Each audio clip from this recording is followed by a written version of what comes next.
Get ready. 68 books, 7 rounds, 4 brackets, 1 champion, and 1 out-of-shape referee.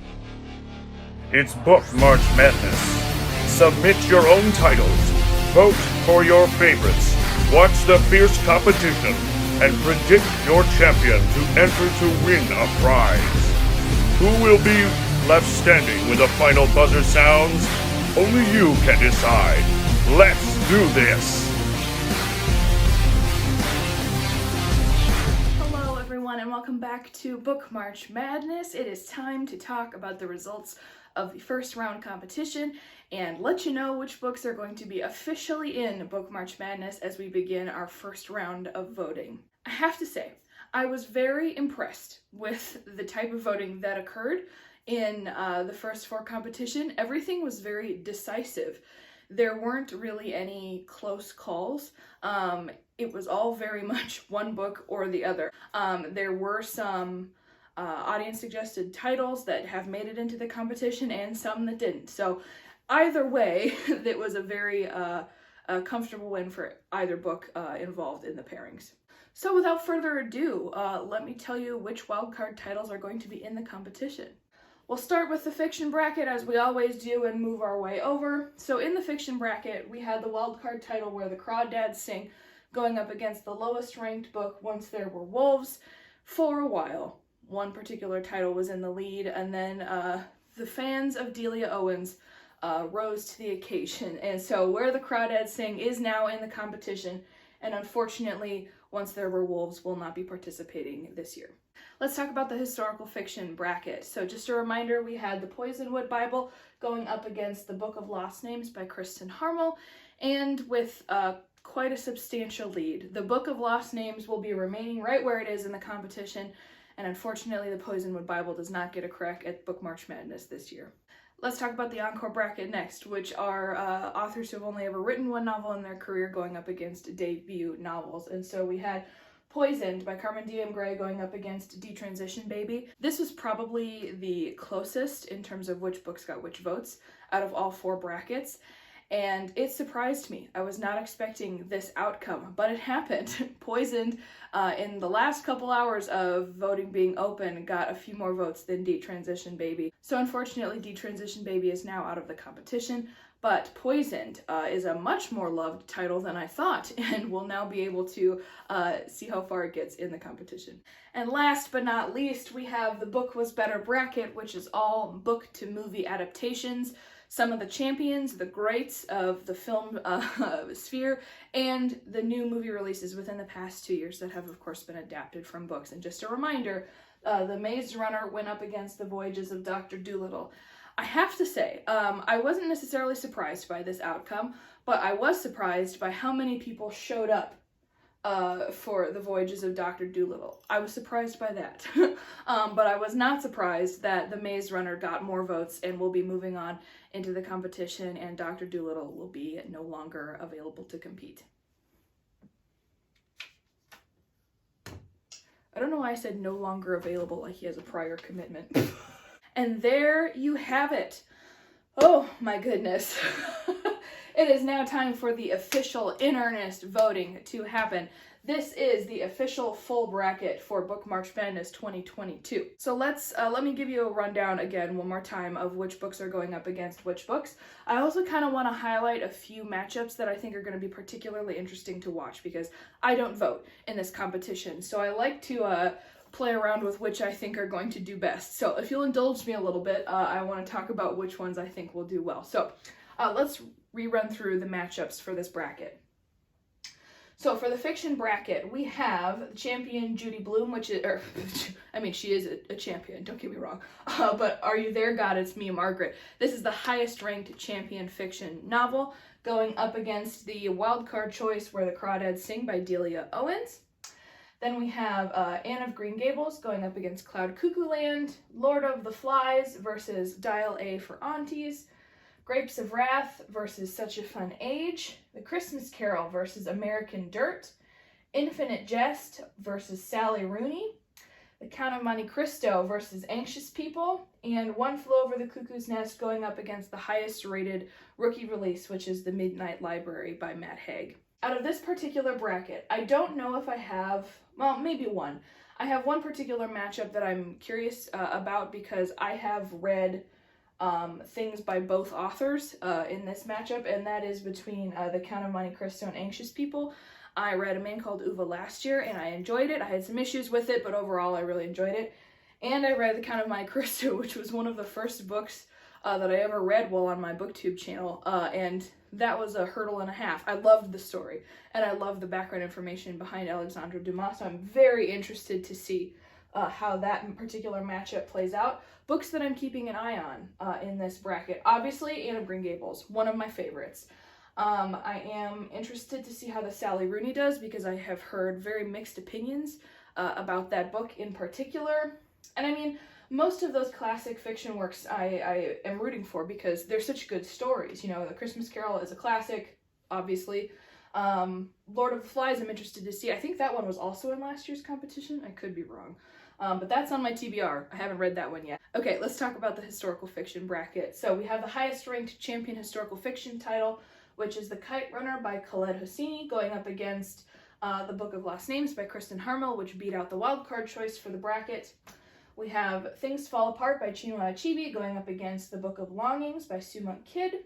We have The God of Small Things versus The Rose Code, Memoirs of a Geisha versus Jane Austen Society, The Joy-Luck Club against The Lost Apothecary, Beloved versus The Four Winds, Alias Grace going up against The Vanishing Half, and The Guernsey Literary and Potato Peel... Wow, that title is a mouthful. I'm going to struggle with that the whole competition. The Guernsey Literary and Potato Peel Pie Society going up against the highest ranked rookie release, which is Malibu Rising by Taylor Jenkins Reid.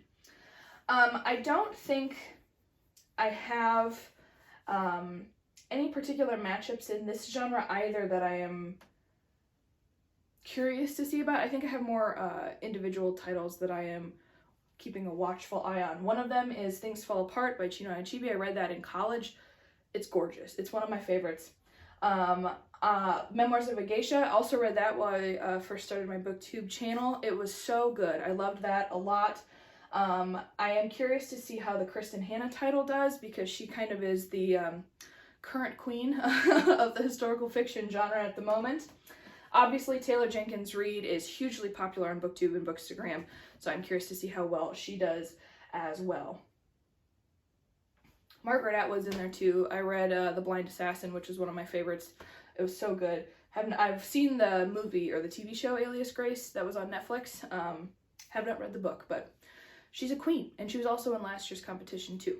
Next, we have the Encore Bracket. This is probably the bracket that I am least familiar with. Because I haven't read the majority of the books in this particular bracket. But there are a few that I am familiar with that I'm interested to see what happens. So we have the highest rated champion encore title, which is Black Beauty by Anna Sewell going up against Poisoned by Carmen Diam-Gray, which was the wildcard choice. We have The Bell Jar versus We Are the Brennans, A Confederacy of Dunces versus Honey Girl, Wuthering Heights versus The Paper Palace, The Picture of Dorian Gray versus She Who Became the Sun, Dr. Zhivago versus The Gilded Ones, The Bone People going up against The Firekeeper's Daughter, and Heartburn by Nora Ephron going up against the highest rated rookie release, which is The Spanish Love Deception by Elena Armas. A few that I'm keeping my eye on. Black Beauty, I have seen the movie so many times. It's a favorite story. I've just never actually read the book.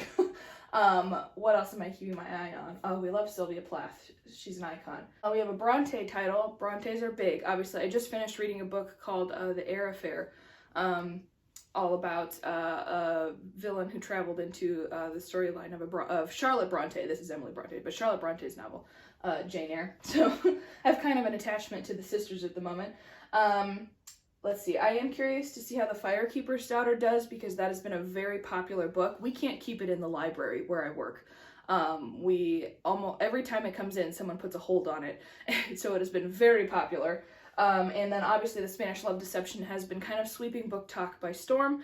And I am curious to see how that one does as well. And obviously, whenever there's a wild card choice that gets voted in, you keep your eye on it because you want to know how popular it is going up against big name titles.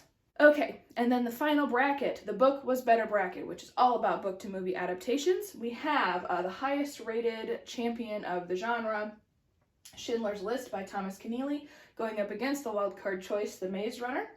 We have The Wizard of Oz going up against Chaos Walking, The Silence of the Lambs versus Those Who Wish Me Dead, Casino Royale versus The Call of the Wild, The Silver Linings Playbook versus Always and Forever Lara Jean, The Girl with the Dragon Tattoo versus Dune, Life of Pi going up against Emma, and Fight Club by Chuck Palahniuk going up against the highest rated rookie release, which is The Invisible Man by H.G. Wells. There are a few pairings that I am interested to see, mostly out of my own personal preference.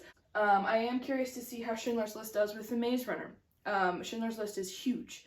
The soundtrack has been appropriated by many a figure skater in the Olympics.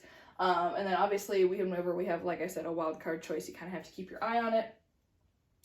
I am interested to see whether it's James Bond or The Call of the Wild. I saw the Call of the Wild movie adaptation with my brother and really loved it. I mean, it's Harrison Ford. How can you not love it? But it's James Bond. Always and Forever, I think, is one to keep an eye on because that trilogy, again, kind of took the Netflix movie scene by storm when it came out.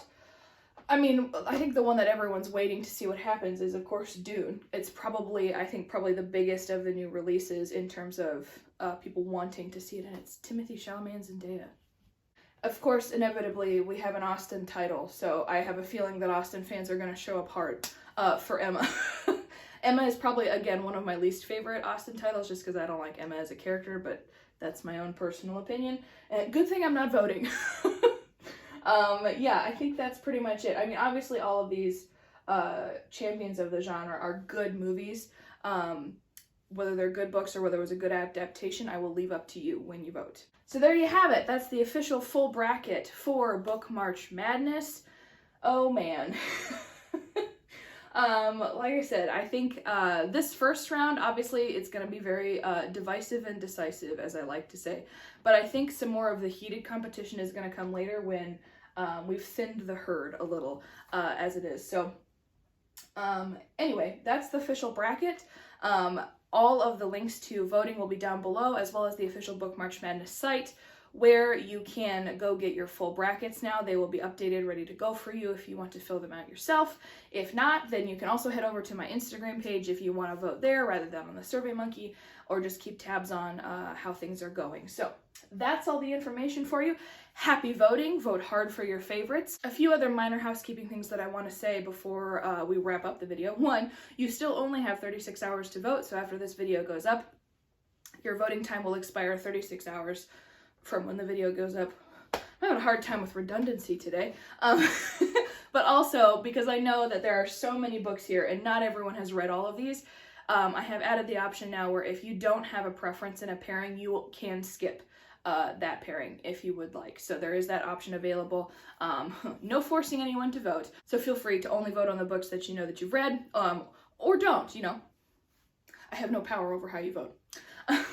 And then the final thing is, once we get to the Sweet 16, I will be revealing our Bookish Prize creative for the year, who's supplying some of the stuff that will go into the Bookish Prize that the person who correctly predicts the winner will receive, and we'll talk a little bit more about that coming up. But for now, like I said, happy voting, vote hard for your favorites, and I will see you on Saturday for the second round. Oh my goodness.